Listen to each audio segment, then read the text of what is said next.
Ako na-highlight na-learn today kung paano maging patient, especially sa mga kabataan.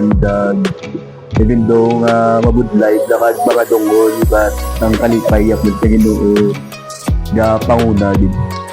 Ako na-experience sa 2026 DBBS na sadyahan man ko magtudlo sa mga kabataan sang kulong sang Ginoo kag even daw kapoy bala pero ara ganang Ginoo gawit to sa ngamon na strength kag ang imo ka kapoy gabala worth it gid kung makita mo mga kabataan nga ga-enjoy kag nasadyahan man bala magsimba didre kag magambay sila nga gusto nila luwat magsimba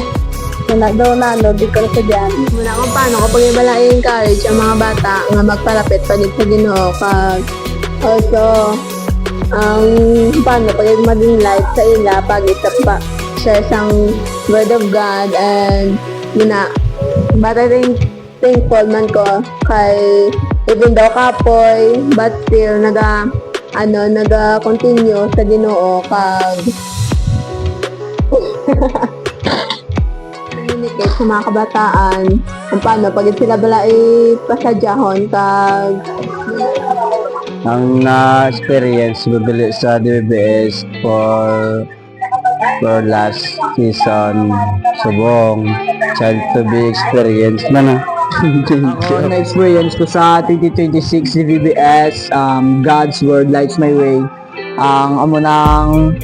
Ang lipay gid ko bla kay ang mga kabataan nakabati sa pulong sa Ginoo. Also na batian naman nila nga Jesus is the light sa ilang ako galingon kag ang salamat man sa Ginoo siya nga kusog sa akon kay even though nga first day hasta sa 5 days nga mga lessons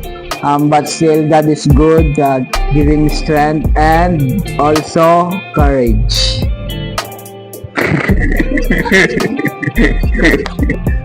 Ano ba yung highlight? muna and also